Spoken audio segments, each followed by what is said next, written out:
My name is Charlotte, and I married Mickey when I was 25. We met at a party.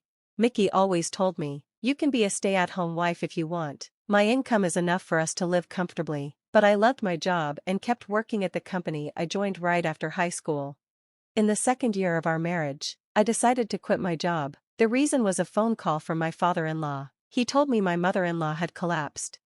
I cared a lot about my kind and gentle mother-in-law. Since Mickey couldn't leave work, I rushed to see her alone. When I arrived, she smiled weakly at me from her hospital bed, surrounded by tubes.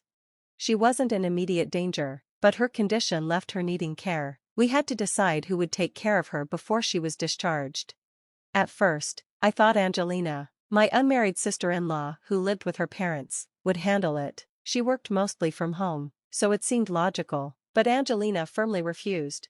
She even told her mother in the hospital, I'm not just sitting around at home, I can't take care of Mom, you need to manage yourself better. Her words shocked me. How could she say something so cold when her mother was unwell?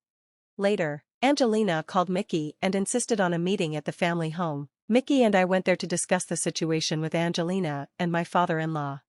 At the meeting, Angelina repeatedly said, I can't take care of Mom. I don't know how to manage the housework now that she's unwell. Father-in-law, who had always relied on his wife for everything, also didn't seem willing to help.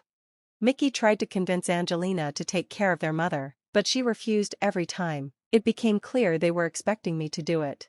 I felt attached to my job. I'd been there since high school, but I couldn't stand watching the family argue and push the responsibility onto someone else. My mother-in-law had been so kind to me, and I wanted to support her. So, I made my decision. I said, I'll quit my job and take care of her. We'll live together from now on. Please treat me well. My father-in-law thanked me warmly, saying, Thank you, Charlotte, but Angelina didn't seem happy at all. Mickey asked me, Are you sure about this? If it's too much, we can hire a professional to take care of Mom. I nodded and said, It's okay. I felt I owed a lot to my mother-in-law. Hiring a professional would cost money, and I worried it might make her uncomfortable. I believed it would be better for her to be cared for by family, even though I was just her daughter-in-law. I knew my father-in-law wasn't someone who handled responsibilities well, and Angelina had a mean-spirited personality. I was anxious about living with them, but I quit my job, moved in, and started our new life together. Living with my in-laws turned out to be even harder than I expected.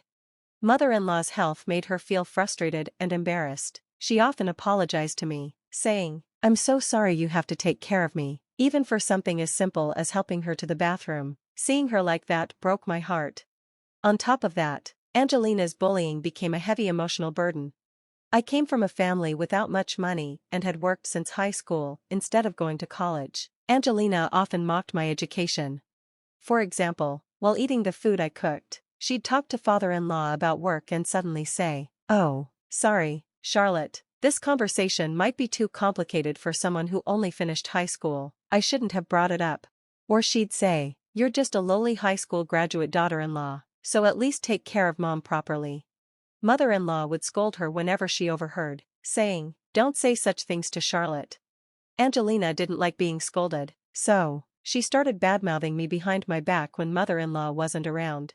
She'd say things like, I have a respectable job, and Charlotte's just a high school graduate. It's only natural for her to do the housework, but at least cook something that tastes good for once. It's always terrible.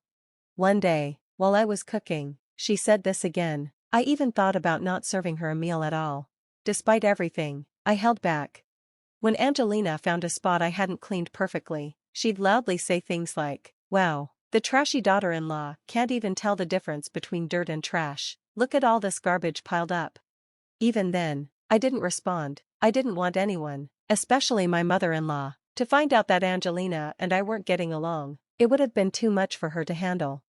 When my mother-in-law asked, Angelina isn't being mean to you, is she? I'd smile and say, I'm fine. Mickey often worried about me too, asking, Are you sure you're not pushing yourself too hard? I lied to him as well, replying, I'm fine. Mickey worked hard under a strict boss, and I didn't want to add family issues to his stress. My father-in-law, on the other hand, acted like he didn't notice how much I was being insulted. To him, it probably didn't matter what Angelina said to me as long as someone was taking care of the housework. I reminded myself why I was doing this, for my mother-in-law. who had always been kind to me, and for Mickey. These thoughts kept me going as I cared for her for an entire year. Then, one day, my mother-in-law passed away peacefully in her sleep. At the funeral, Angelina accused me through tears, saying, "Mama died because you didn't take proper care of her. You're such a useless, trashy daughter-in-law." Her words hit me hard. I had done everything I could for my mother-in-law, but now I couldn't stop wondering if it was my fault. Maybe I had missed something, and maybe I wasn't good enough. During the funeral, I felt completely numb, like an empty shell. Mickey was kind and tried to comfort me, but Angelina kept making comments whenever he wasn't around. After the funeral, Angelina kept saying things like, "You're really useless." With my mother-in-law gone, there was no reason for me to keep living with my in-laws. One day, as I stood in my suit looking at her empty bed, my father-in-law approached me and pleaded, "Please, Charlotte, my wife has passed away, but can't you continue living with us?" He couldn't do any housework, and I couldn't imagine Angelina stepping up either. It was clear he wanted me to stay on as a housekeeper. I was shocked, but more than anything, I was appalled that he'd make such a request right after my mother-in-law's funeral. I thought, this man only thinks about himself. I didn't answer right away. I told him, "I need to consult with Mickey, I can't decide on my own." He clung to me, begging, "Please, I'm begging you," but I stood firm, saying I'd talk to Mickey first. The conversation ended without any resolution. A few days later, Mickey said to me, "Charlotte, Mom has passed away. There's no need to live together anymore. Let's move out and live just the two of us. You've been through so much, haven't you?" I felt a huge sense of relief. I wanted to end this cohabitation too. With my mother-in-law gone, there was no reason to stay with Angelina, who insulted me, or with my father-in-law, who treated me like a housekeeper. Grateful for Mickey's understanding, we decided to leave the in-laws' house and start fresh as a couple. Our plan to move out was completely crushed by Angelina. "What? I won't allow you to leave," she shouted furiously when Mickey and I told her and my father-in-law about our decision. "Saying something like this right after Mom's gone is too heartless." Mickey defended me, saying, "It's not heartless. Charlotte took really good care of Mom. She deserves to be free now."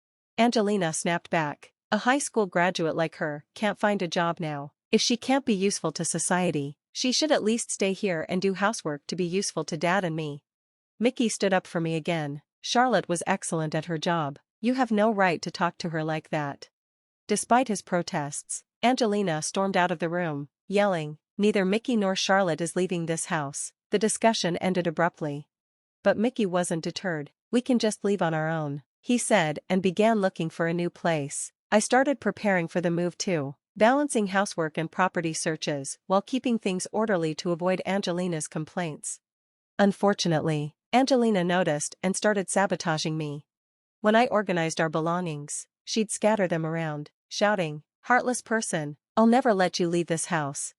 When I made calls to real estate agents, she'd snatch my phone and tell them, "Please ignore that conversation. It's not happening."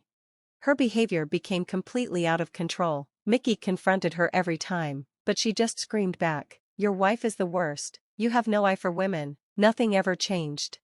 One evening during dinner, when Mickey and I were at our wits' end, Angelina suddenly spoke to me in an unusually cheerful tone. "Charlotte, tomorrow my fiancé is coming over. I know you're a useless piece of trash, but try to use your brainless head and read the room, okay?" I was used to being berated at the dinner table when Mickey wasn't around, but the word fiancé coming out of Angelina's mouth caught me off guard. I couldn't help but think, there's actually a man in the world who wants to marry her? It was rude, but I was genuinely shocked. Throughout dinner, she kept telling me to be a good girl tomorrow, and I responded vaguely, ending the day doing housework as usual. The next day, Angelina dressed more stylishly than I'd ever seen her and brought her fiancé, Randolph, to the house. He wore a well-fitted suit, was polite, and seemed intelligent. Again, I thought to myself, why would someone like him want to marry Angelina?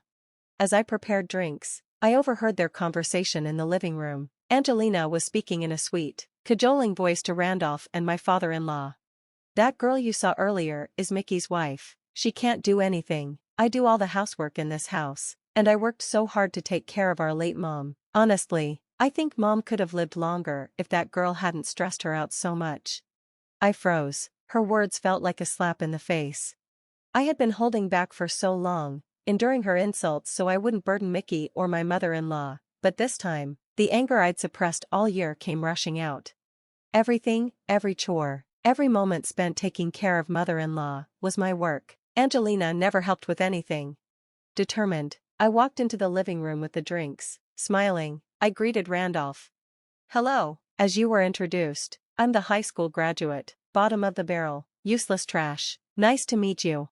Angelina let out a panicked shout, "What are you doing?" But I continued calmly. Angelina really guides me well. She evaluates every meal I make as tasteless, laughs while calling me trash cleaning trash, and blames me for mother-in-law's early passing because of my so-called incompetence. Angelina snapped, "What are you saying?" She stormed over and yanked my hair, screaming, "Stop it." Randolph looked shocked and confused, stammering, What is going on?" I felt sorry for him. Clearly, he had never seen this side of Angelina, but I hoped this moment would make him rethink marrying her. I felt like I had saved Randolph from a terrible situation, so I excused myself mentally for causing the chaos. "Well then, the trash will leave now," I said before walking out of the in-laws' house, taking only my valuables. Father-in-law sat silently, not wanting to get involved, while Angelina raged furiously and Randolph, near tears, tried to calm her down. Watching their reactions felt oddly refreshing. I left and went to stay at my parents' house. When I explained everything to them, they were shocked by Angelina's behavior and father-in-law's indifference. "Do as you please from now on, Charlotte," they told me. For the first time in a long while, I relaxed and felt at peace. That evening, Mickey came to my parents' house after a long day at work. He had been yelled at by Angelina, who blamed him for everything. Unable to get a straight answer from her, he learned from father-in-law that I had left and came straight to me. "We should have moved out sooner," he said. "I knew my sister and father had been tormenting you, and I'm sorry I couldn't stop it. From now on, I'll always protect you. If you'll still have me, I want you to stay with me as my wife forever." I apologized, saying, "Mickey, I'm sorry for ruining Angelina's engagement. She's your sister, after all." But Mickey hugged me tightly and reassured me, "Charlotte, you did nothing wrong." I stayed with my parents for a while, and Mickey moved my belongings to our new place. Soon after, we found a nice home and started a peaceful life together. Angelina and father-in-law tried calling us every day, but we blocked them. Mickey later told me that Angelina's engagement was called off. Randolph had been so shocked by her behavior that he said, "I need to rethink marriage," and then cut all contact with her. Angelina screamed and cried, blaming Mickey, but he calmly replied, "Charlotte just told the truth." Father-in-law, now desperate without anyone to do the housework, asked Mickey, "Can you bring Charlotte back?" Mickey firmly replied, "I'm cutting ties with this house." A few months later, I found out I was pregnant. Mickey was overjoyed and decided to leave his demanding job for a less stressful one, saying, "I want to raise our child together with you. We haven't told the in-laws about the baby and don't plan to. Their attitudes wouldn't change, so there's no reason to involve them in our happiness." Now, with my belly growing, Mickey and I are looking forward to welcoming our child. We're living peacefully, enjoying each day together.